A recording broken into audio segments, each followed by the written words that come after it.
Hey everybody, so I'm finally getting on my walk today, and it's definitely a lot later than expected, but nonetheless getting it going. So one of the things that I really noticed today is that sometimes I'm going to say the word put off or procrastinate or minimize. We think that if we were to go this particular route, it's going to be too expensive.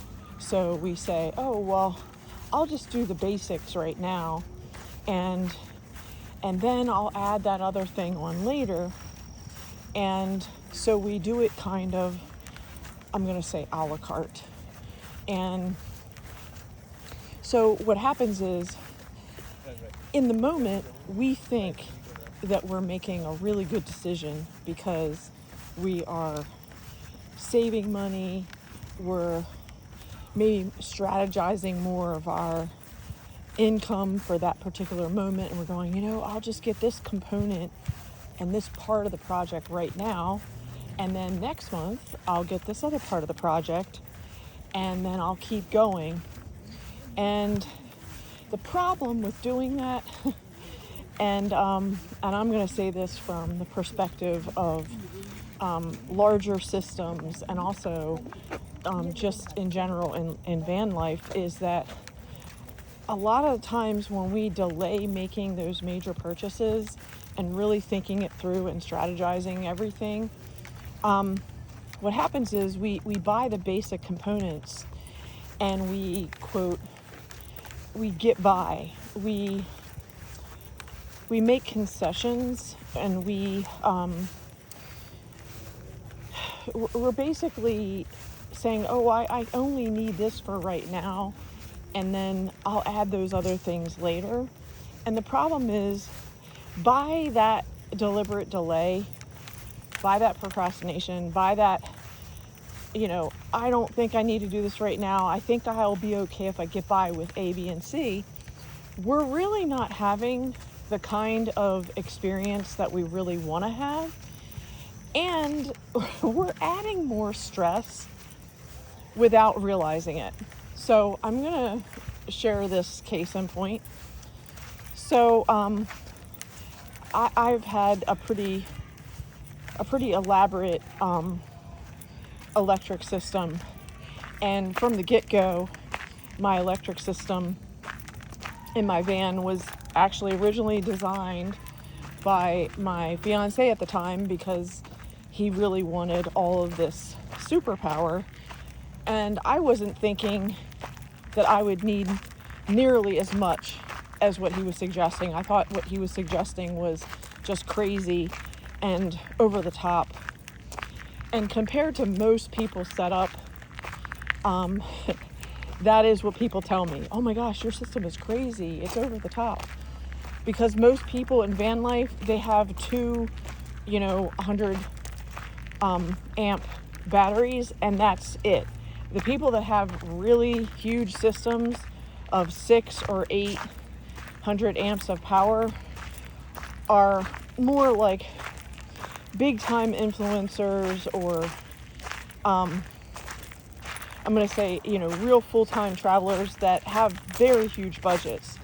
But the majority of people starting out in van life, they don't understand electric. They don't understand what their power draws are in terms of wattage and all that other stuff. I mean, most people really don't. And I myself didn't in the beginning either.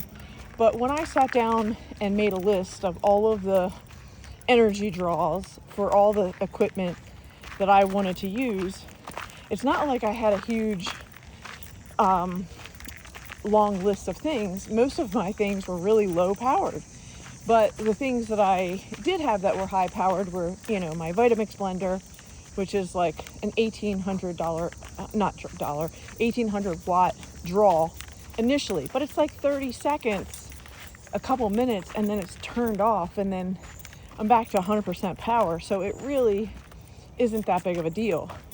But what I'm getting at is you still have to have the battery bank in order to support that draw, even if it is for a short amount of time. So what I'm getting at is, in the beginning, I thought the mastermind behind this original system was, quote, crazy. I thought it was too much power. I thought, he was over the top. But over time, as I've had this van and, enjoyed this electric system, not that he set it up properly. I went through several revisions until I finally got everything set up properly. But what I'm getting at is, his initial idea was a great idea, but he didn't execute the idea properly, which, because of his poor execution, cost me way more money, because, again, I was trying to, quote, save money. And when, the person that you're going to spend your life with says, hey, I can do it, I think I can do it. It's not that somebody can't do it. It's not that, it's not possible. It's that when you're dealing with something that's an electric system and you want it to be safe and you want it to be, fire safe, and, you want it to be robust, you really want somebody to be advising you, counseling you, working with you, or having a professional do that portion for you when you're talking about a big system, okay? And all of this time that I had this system, it was always this problem of tweaking it, because the connections were not set up properly by the fiance. And I didn't know that. I didn't know how to detect that. And like I said, I'm very fortunate that, given my setup, that I was protected and safe in these 5 years that I've had the system, with the little bit of tweaks that I've done to it. And after just adding another portion to it, besides the solar, to have the DC to DC charging, all of those, again, errors of poor wiring, of, bad connection points, of not having, the grounding wire, set properly, like all of those things were found on this run of making edits and tweaking the electrical system. And so what I'm getting at is, I'm fortunate that a major problem did not happen.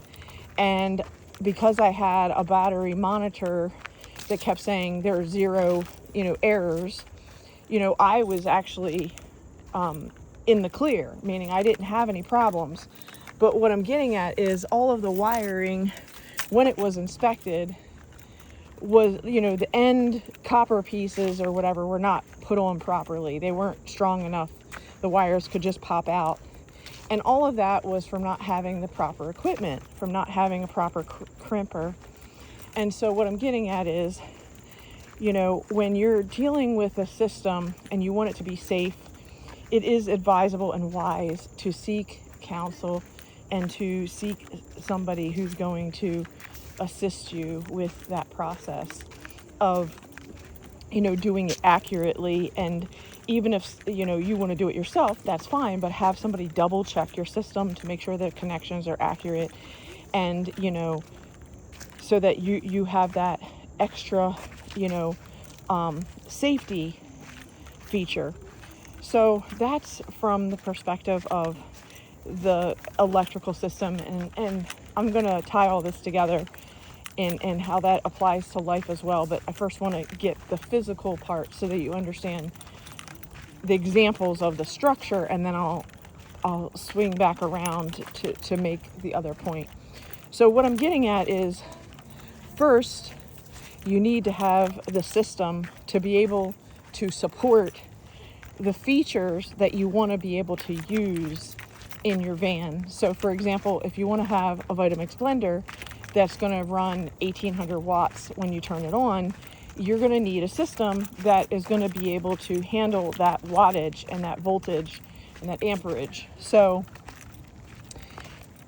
you add up, you make a list of all the different components that you're going to have, and within that list, you're adding, okay, I'm going to have the Vitamix blender. I'm going to have the New Wave electric cooktop.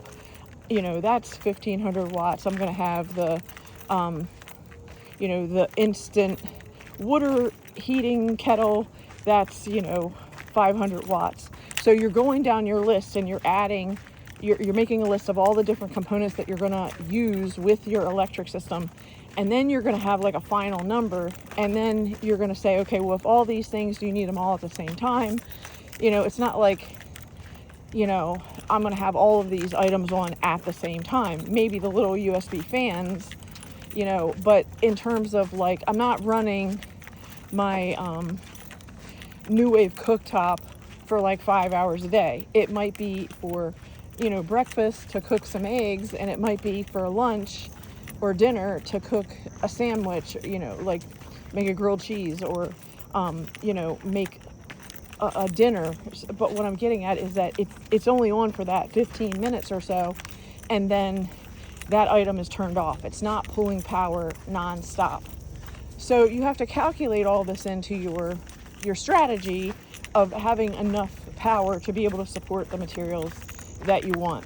Okay, so I did the math calculations correct, and so I had more than enough extra amperage with having the battery system that I have. That was, again, the original idea was from the fiance who died. Okay, so I give him credit for the idea process, but the execution, he gets a D plus. So what I'm getting at is that you have your system, what your draws are, the voltage, the wattage, the amperage, and you have the structure of, okay, now this one system that I invested in, which is solar, okay, that solar system is, it's robust, it's gonna, handle most of my needs all the time. And so you go out and about and it's a sunny day and you have all your power needs met, and so you're like very content with the fact that everything is working and you have no errors, and so you're like, yay, right? But coming back to the original design, when you go to all these van life postings and YouTube videos, what do they say? They say there are 3 ways to have power. You're going to have an option of solar power. You're going to have an option of DC to DC, charging your from your battery while you charge the battery bank while you're driving power. And then the third option, you can have shore power, where you're hooked up with an external plug on your rig that goes to, let's say, an RV camp spot or your friend's driveway and their electric plug on the outside of their house. And you're going to have a long cord that goes into your van that then can potentially also charge up your batteries, or that power could just go to that plug that comes into the van, and then you could just put in a couple different things or one thing at a time to that one plug. So it's all about how you design it and how you set it up as to the functionality of what you're going to have. So what I'm saying is, I first start out with one option. Okay, let me piecemeal this. I'm going to just start with one. I'm not going to plan the system for solar and DC and shore power. I'm just going to start with one option, which is the solar. So I make the investment of the solar panels, the solar controller monitor, the circuit breaker for the 12-volt system, the refrigerator freezer, which is 12 volt and 110 volt, the 6 AGM batteries. And again, the decision between AGM and lithium, I went with AGM marine batteries instead of lithium batteries. And the bottom line is, that original investment was at the time, a significant investment of like, I'm going to say it was about like $6,000, $7,000, somewhere in there, maybe even more. So what I'm saying is, you start with one component, right? And then you go out and you're now using the van and you're seeing how it works day to day. And for the most part, like I said, once I hired other people to correct those errors in the electrical wiring, what happened was, I had consistent 0 errors and the solar worked great and everything was fine. But I had not considered what would it be like if it was raining. And I think that's the thing. Until you're in that situation, you don't think about all those variables. So then I went out and I'm out and about, and I had a really rainy weekend, and I did not have enough power because there was not enough sun because it was cloudy and rainy, and I did not have enough power to run my electric. So it was like I had to choose. You know what? I think I'm gonna make, a batch of hot water right now. I'm gonna put that hot water into my, 32 ounce Stanley, heated cup, thermos thing, so that I'm doing that task one time, and that one thermos is going to hold that hot for 24 hours. So what I'm saying is you have to plan things differently, because you don't have endless energy when you have rain and clouds, okay? And so because of that, and I experienced that pitfall in the system of only going, piecemeal, I'm only going to do solar. So then I thought, okay, well, I'm going to go get the shore power plug. And I saw a bunch of YouTube videos, and it looked really easy. You cut a hole in the outside of your van and you stick in a plug. And I figured, that's pretty simple. I think I can manage that. And I did. And we cut the hole, we put the plug in, and now I could plug into, a friend's house or a family member's house, or when I went camping at a campsite, I could plug into the campsite. And I invested in those heavy duty cables, the wiring that's going to go from the post to the plug. But again, because I'm a newbie and I didn't understand all these variables, right? I didn't have the adapters. So then some of the campsites that I went at, even though I had that external plug, I did not have the right adapter to fit that plug. So there I am with a shore power plug, but not the right adapter to be able to get that power converted into a use that I could use for the plug that was actually on my van. And again, this is where, when you're at a campsite or you've driven a couple 100 miles away, and then you realize you don't have the thing that you need, of course, again, you're going to strategize and be like, oh, wow, I wish I would have thought this through. I didn't think about that, I didn't think about that variable. So I then ordered some type of adapter, okay? So then I had that. But when I went to another campground again, and, it was a different size plug than the size that I had on hand. So again, it showed me that there are different types of plugs. There's a 30, there's a 60, there's a whatever. And I didn't have one of each. I only had one for one purpose. So then even though I thought I was prepared, this whole piecemeal idea of I'll just get what I need, then I didn't have the correct plug again. And so here I am at a paid campsite to have electric, and I don't have the right adapter, and I'm sitting in the rain without enough power to do what I wanted to do. So my point in the story is to say that if I would have bitten the bullet at the initial and said, I'm choosing to have a system that has the solar and the shore power right away, and I know what those two costs were, then at least I would have my main system and one backup system. But because I didn't think it through, I didn't have all the parts that I needed, then I realized that I was still, sitting in the cloudy, rainy weather without power. So then after I had the right plug, the right adapter, whatever, now I wanted to test my system in the winter. And I called a friend that lived, in a very snowy area, and I asked if I could camp in his driveway, test out my equipment to see, what I needed to tweak within my system.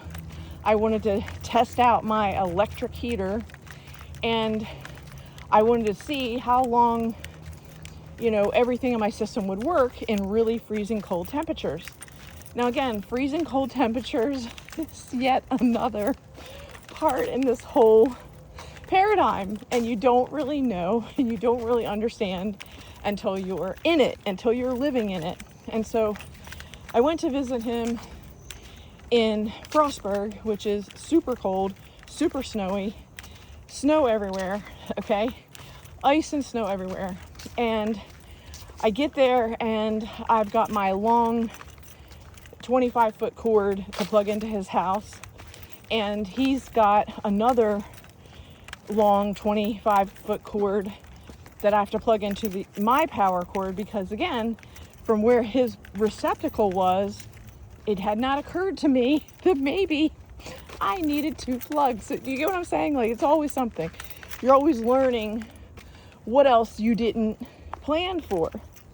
So his wire, my wire, I'm plugged in, I turn my heater on.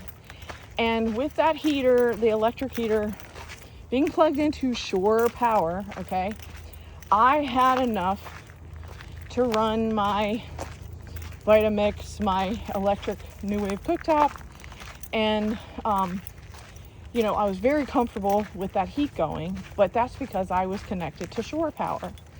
But whenever I had to run to the store or run an errand, and I had to turn, all those things off because I had to pack up my van for transit, for travel, what I realized was, it's still cold outside, freezing cold, below, freezing point temperatures, like negative degrees. And I was not thinking that my water tanks would freeze. Meaning when I had that heater running, my water tanks were fine. And we're talking about like 6-gallon jug tanks. So we're not talking about, anything under the rig or in the rig over the wheel wells or anything. Just simple 6-gallon tanks of water, jugs of water. But the issue was, as soon as I ran on the errand and I would be in the store, I'd do the shopping, whatever, and then I'd come back out to my van, in just that short amount of time, my water was frozen. So then my, water lines, the USB water lines were frozen inside of those water gallon tanks. And then the USB faucets didn't work because they were all jacked up with ice.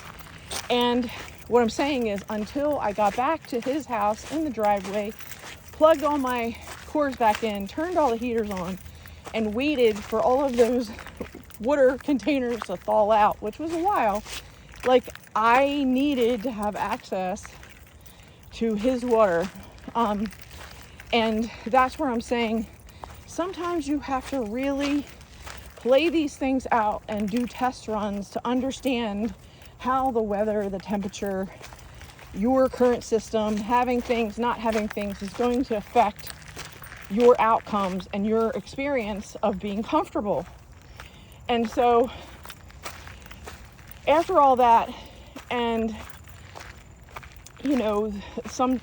somewhat of some disappointments and all that, I was fortunate that even though the water tanks froze, they didn't explode, because I caught it soon enough because I was on a trip to, go to the grocery store, run an errand. So it wasn't a major catastrophe.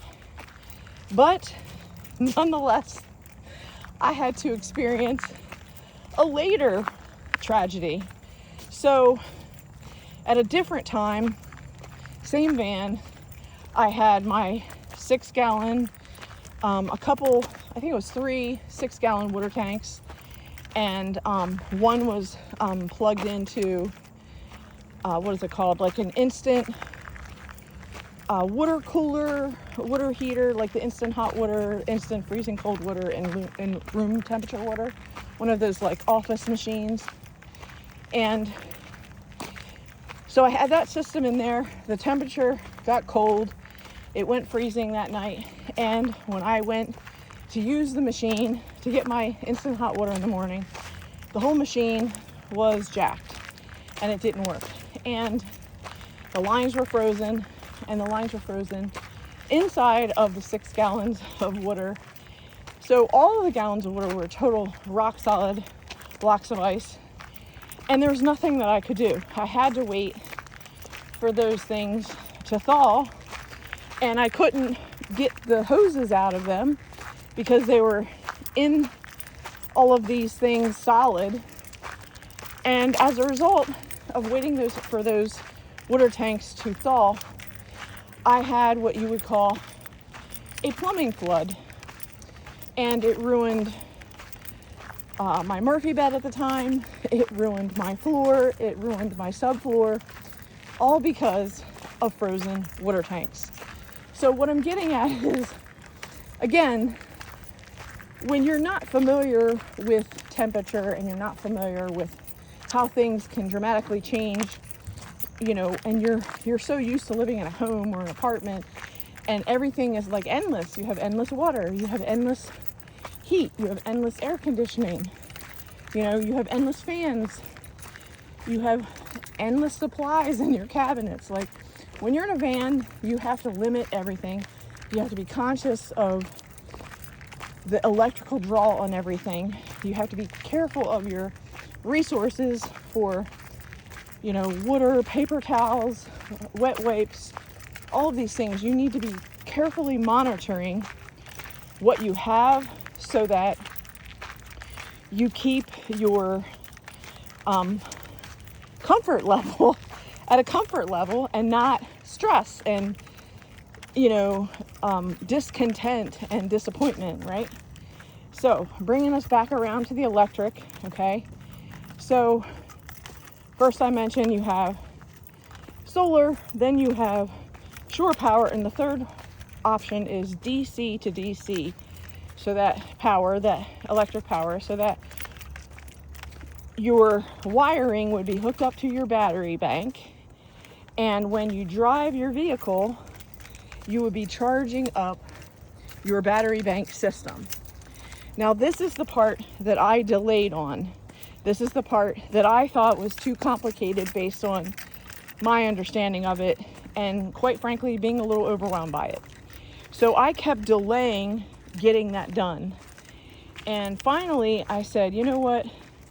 It's time for me to, you know, figure out why I'm so scared of this, and let me do the research and, you know, start to ask for support on this and get this part of my system completed. So I did a lot of research on YouTube, looked at a bunch of videos, and of course, no one has the exact setup of what I have. They have something similar. They have something, you know, maybe they only have 2 batteries and I have 6. And maybe they don't have, you know, maybe they only have DC to DC and solar. I'm sorry, DC to DC and shore power, and they don't have solar. So what I'm saying is everybody's system is different. So, you know, I talked this over with another expert and showed him all the pictures and the diagrams, and we sat there and, you know, looked at the recommendations, and I had consulted with other experts in the RV industry and asked their expertise, and with my current system, what would be the recommendations. And so basically I had a list, but then within that list, even though they made certain brand recommendations, right? Like speccing everything in Renogy or speccing everything Victron. The point is, you know, when you're on a budget, sometimes that what they're recommending is just not appropriate. Now, I don't know if you've seen any of the Victron systems, but their components are very large, and they probably work a lot better in an RV, like a Class A or Class C. But when you're in a Class B, a van, like every inch is like prime real estate, and you know, those Victron components are really huge, and you have to really think and consider, do I really want that big of a system? And so I looked at Renergy because it was smaller, and I looked at, you know, Seagate or C something, C Systems, whatever, so that I would get the components that were smaller, that were going to make sense for my setup. So again, even though someone makes a recommendation, that doesn't necessarily mean that they're really listening to all the things that you're saying about your current setup and what you've already invested in.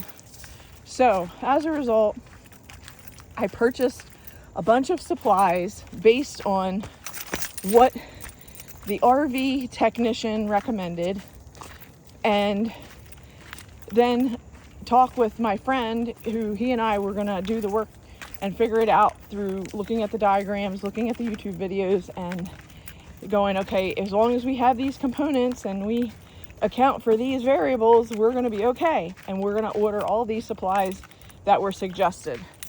But when you get all the supplies and then you're looking at the diagrams and you're trying to put all these things together, and neither one of us are electricians, like this is like a foreign language to us. We can read an instruction manual and we can watch YouTube videos and we can, you know, take action and implement things, but some of these things are complicated, and the diagrams that they have in the books for how to, when you purchase the items, some of them are very unhelpful, and you know, it doesn't explain like this is option 1, this is option 2. It's like they're all arranged in a booklet like you have to do all of these, and you're like, okay, I did this part, all right, now I'm on to the next part. And then you're looking at it and you're like, this is really a lot more complicated than I thought it was going to be. Why do I have to tie it into the alternator? Like the other thing said that I didn't, and now this thing says that I do. And again, this is where, you know, consulting with an expert, being able to ask questions and, you know, verify what you have. And so I went back to the RV technician after we made, you know, I'm going to say had everything pretty much lined up, except we couldn't figure out how to do the last wire. And my RAM ProMaster booklet was saying one thing, which was contradictory. You know, the Renergy booklet was saying something totally different. And the Seagate system for the kill switch was saying something different. So again, 3 different manufacturers were saying 3 different things about how to set up the system.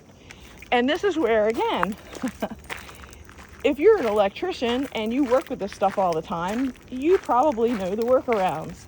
So I went back to the RV guy and I was like, look, I know I set an appointment up for later in the year for you to reevaluate my system. And I said, but I'm going on a trip and I really wanted to have the DC-DC as my backup. So can you verify what I have and tell me what is missing or what I have not understood? And I explained to him how I didn't know where to put this wire because of how the booklet showed the fuses and it didn't make sense. So he finally, you know, goes through everything. He looks at all the different fuse boxes and he's like, okay. He's like, okay, this is what you need to do. You need this pigtail. And I'm like, pigtail? I'm thinking about, you know, like most of my life, my childhood, I wore pigtails, whether it was a single ponytail or a double ponytail. I was always in pigtails. And I'm like, pigtail, what? And he's like, this thing is called a pigtail. And he showed me a picture of it. And I'm like, oh, I bought some of those, but I didn't know where to put them. And then the ones that were recommended on Amazon, when I put in for my truck and all of my truck specs, Amazon specs me parts that don't fit my truck. The sizes don't fit. even though I specifically said only find parts for a RAM ProMaster. So what I'm getting at is you can't always trust Amazon to be paying attention to your needs. You can't always trust everything to go smoothly. So that means that you need to plan for these, setbacks and, time delays. And so with all this, it's like we had to wait for this other part. And, in the meantime, I'm going to my mechanic, trying to get an appointment with my mechanic to show him. And I'm trying to get another appointment with the RV dealer guy. And then finally I see the RV dealer guy and he's like, yeah, you have everything right. You just need this pigtail thing. You put the wire from here to there. And he's like, obviously you want it to be clean and not just running on the floor. And I'm like, obviously. And I'm like, but that's all I need to do. And he's like, yes. So then I went back to my main guy and told him what I found out. And he's like, okay. He's like, we can do this. And sure enough, within 1 hour of sitting down to do the project, we completed the DC to DC portion of this electric project, and it works. And so what I'm getting at is there is this process that if I would have just said, okay, I want to do everything, I want everything to get done, I'm making the investment into my system to have, solar, shore power, and DC to DC, and I'm planning it so that I'm planning for all those components, and I made that investment one time, and I consulted with experts that knew how to put all those parts together, then I would have had an easy, cohesive system. But what I'm trying to explain is, because I didn't go that route, and I went the a la carte, I'm only going to do a piecemeal right now based on my budget right now, I'm only going to do this part. And then later on, I'm going to add this other part. Then what happens is sometimes things are not easily compatible because, you're trying to match this system with that system. And even though you're putting into Amazon that you want it for a RAM ProMaster, it doesn't always follow the instructions accurately. And it can get you something for a RAM truck, but not a RAM ProMaster. Do you get what I'm saying? So it just comes back to you have to verify and double check everything, because that is just part of this whole process of when you're going to do it piecemeal, you're going to have to double verify and double check things. Whereas if I would have gone to one company and said, I want you to do all this and get it done, and then explain to me, I have a branch that got stuck on my dress, and then explain to me how to manage it, that would have been one thing. But what I'm getting at is all these variables, all these different if this then that, are possible when you're changing things up and you're adding them over time. And again, when I originally purchased this truck in 2020, there were certain components that I bought then, and here it is 2026, and the components that were available and being pitched back then, there are different new components that are being pitched now in 2026 that maybe are more efficient than the ones that were in 2020. So what I'm getting at is all of these variables are to share with you that when you're planning a big project and you want a certain outcome, in my opinion, after I've gone through this whole process now, I think it would have been smarter and more efficient of my time to have invested in this entire project costs $10,000, and to have planned for it costing $10,000, than to pay $6,000 and then spread out all these other variables over a longer period of time. Because by doing that, it stopped me from having exactly what I wanted sooner. I could have had all this sooner, but I delayed. And in a way, it's also about like your self-esteem. It's like I delayed in thinking that I wasn't good enough on some level or deserving and worthy to have the system that really worked efficiently. And so I'm like, oh no, I'll just deal with this. It's okay, I'll get by. And when it comes to electric, I'm just saying, I think that's the one that you don't want to skimp on. You know, you can skimp on, oh, you know, I'm going to buy, you know, used clothing at Goodwill to save money. And that's fantastic. And that's totally practical. And I have no problem with that. But when you're dealing with your electric system, it really makes sense to have an expert and have expert counsel and plan it all at once instead of doing it piecemeal. So that's my take on that. And then lastly, when you're dealing with electric, I think the other part of it is we are told for much of this,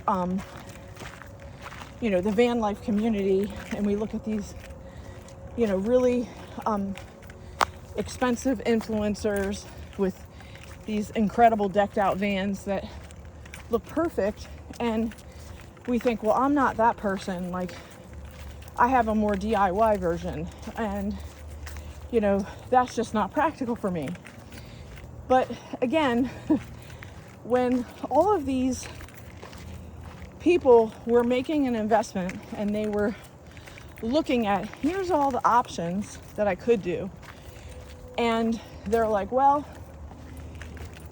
Starlink is the best internet, and you could be really remote, which is why a lot of van life people and RV people want to travel and be adventurers and experience remote places. And so it makes sense to have the Starlink.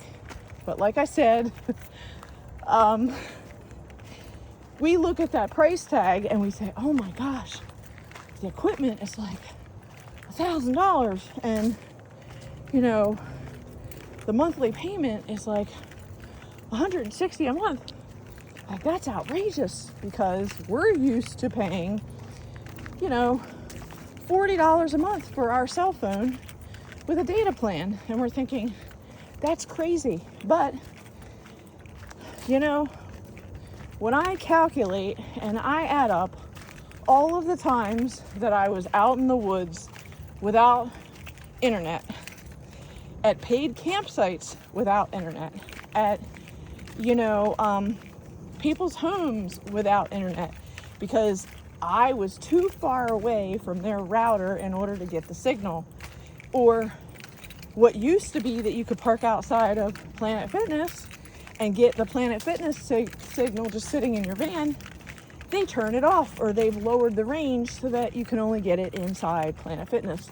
So what I'm getting at is people and companies will change their protocols based on the usage and based on, you know, how people are using or abusing the system. So what I'm getting at again is the internet, and my story is about taking all these shortcuts. So I was like, okay, well, I'm just going to get the hotspot to my cell phone plan. And so I think it was like $25 a month for the regular cell phone plan. And then when I add the hotspot, I think it was like $45 or $50 a month, something like that. So then you get used to spending that amount of money per month for your cell phone and your hotspot. And you're like, okay, that's fine. That's keeping that nut pretty low. But when you compare that to Starlink at $160 a month, plus the equipment at the time, $1,000 a month, you're like, holy moly, right? And so, again, I bought all of these different gadgets. You know, my dad would see some advertisement on about some kind of, I don't know, some kind of mobile device hotspot thing. And there's a little froggy. And he would buy this for me. He'd be like, look, I got this online and this should help you out. And I know my dad was trying to be helpful. He really was. But when you add up all of the hours of me trying to get that gadget to work and being on customer service because it was some weird gadget and it wasn't like easy to like talk to customer service because it wasn't one of the major internets like T-Mobile, Verizon, or AT&T. It was some weird thing. And you wait on the phone and you get the representative and they don't speak English. And what I'm getting at is you look at all those variables and are you really saving yourself money when you're trying to make something work that's not working? So then I went on all the van forums for, internet advice and what are other people using. And again, I found a lot of competing information. People saying, oh, I use this, with hotspot and it works great. But they don't tell you that they have this particular router and this other particular SIM card thing. And what I'm saying is, when they share about these things, they're not giving you a complete picture. It's kind of like you have to walk through the process to figure out all the components that you need. And it seems like all of these internet companies are telling you the a la carte process. They're telling you, oh, it's not a big deal. It's just, it's just $25 a month. Well, if you're going to be uploading YouTube videos, that $25 a month is not going to work for you. Like, you need unlimited data or a large amount of data if you're uploading videos. So again, people are promoting things of that sort because maybe that particular couple is retired and they're not on the internet except to check their emails from their family. Well, that's not really using email when you're a YouTube and social media influencer and you're online all the time and you're doing research and you're having Zoom calls for your clients. Like, you need a reliable internet service when you're doing all those things. But again, when you hear other people's testimonies and they're telling you, oh, this product is great. So I can't tell you how many products I bought in these past several years since 2020. So in 6 years, I have bought so many internet, router, extender, hotspot, gadgets, and all of them have been absolute and utter crap. And they do not give you reliable service. And again, if I were to add it all up again, that a la carte way of doing things is really not that great. I would say if you really want internet, it's probably better that you start with, Starlink or AT&T, because they're going to have better coverage. Yes, it's going to be $150, $160 a month, but you're going to have reliable coverage, and that's going to be when you're near the beach, when you're near the mountains, when you're in the desert. And that's just what the cost is. And so I share this with you because at the time when I was making these, quote, financial decisions, it did not occur to me that I was, quote, not loving myself enough. Like, it did not occur to me that I was not extending, like, I didn't see myself as cutting myself off from having life experiences that I wanted to have. I just saw it as, oh, I'm saving money. I'm choosing this more economical solution. And if I can make this solution work, I'll deal with the bad customer service. I'll deal with the fact that it doesn't really work all the time. It's not very consistent. And again, that's where I'm saying, if you want to make a major decision about your electric system and your internet system, my recommendation is that when you plan for that system, that you really plan big and you plan to have all of the components so that you have your main primary, which is solar, at least one backup, which for me was shore power, and then DC to DC, which is the third backup. So I have two backups and one primary. And then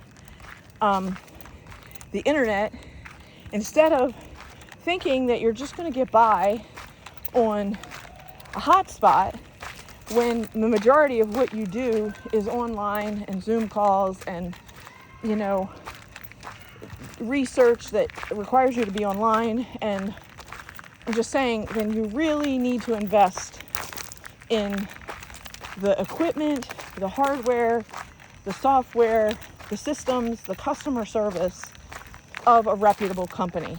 And then lastly, I'm going to say about making purchases and not realizing I'm going to say consequences of that. And that is that when I made many purchases on Amazon, like many people in van life do, we assume that because it's listed on Amazon, we're going to get customer service for things. And because we have for prior products, we assume that that's going to be the same for everything else. So I'm here to tell you, with electronics, with SIM cards, with hotspots, with, you know, T-Mobile or AT&T or Verizon or those types of things that you're thinking, oh, I'll get this prepaid thing and that'll work. I'm telling you, they have different policies for the prepaid things. After a certain time, you're not allowed to return them back to Amazon, even though they don't work and the systems don't work and the hotspot that you paid for doesn't work. And so you're now stuck with things that don't work, that aren't supported, that have no customer service. And yet you're thinking Amazon's reputable and I'm buying T-Mobile on Amazon. Well, when I called T-Mobile to try to sort this out, they're like, oh no, if you bought that on Amazon, we can't support that. And that's, you know, that doesn't include our customer service. And so again, it's an education in getting schooled on, you know, picking, like asking better questions and really verifying that this particular setup is really going to work for you. And if you need to return it, if you need customer support, are you going to get it? So after all this, okay, and then T-Mobile says, oh, if you go this route, it's going to be $160 a month.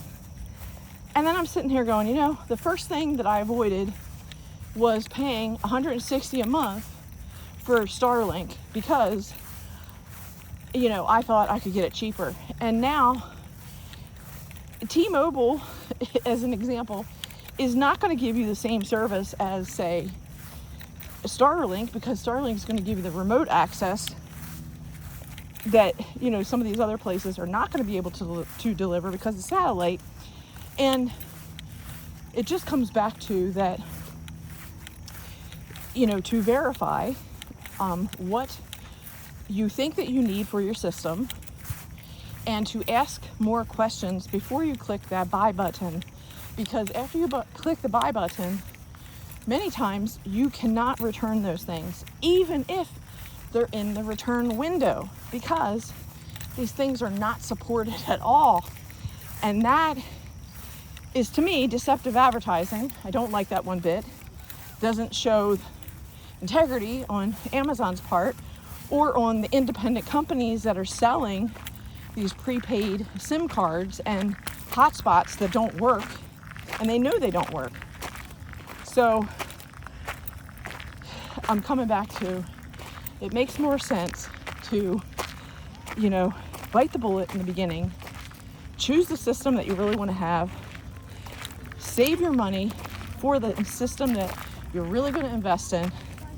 Make sure that you're getting advice and counsel from a multitude of counselors that are really, you know, for your best interests and that are speccing products that are going to work with one another and not piecemealing it because you're trying to save money on this part or that part and then realizing that those two parts aren't even compatible. And yet you overlooked it and the other person overlooked it because you were so busy looking at the big variables like, oh, I want Renogy versus Victron. But all those other supporting parts are just as important to be, you know, to keep your quality control and your system in line. So tying all that back together in terms of how that applies for, not just for van life, not just for creating an electric system, but how does all of this that I just talked about, relate to your life and life coaching and health coaching and fitness coaching and communication coaching? It's about verify, and ask better questions. And we're all in this process of learning and growing one day at a time. We're all leveling up.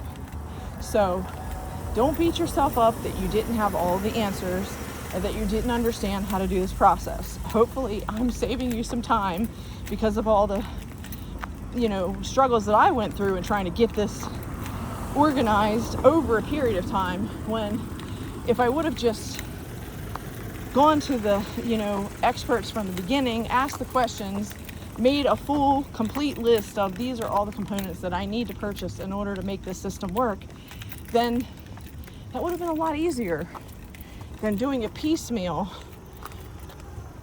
over 6 years. So I leave you with this. Plan. And in carpentry, we say measure twice and then cut. So it's kind of that same principle. So I hope that it sits with you and that you can apply it to your life. Have a good one.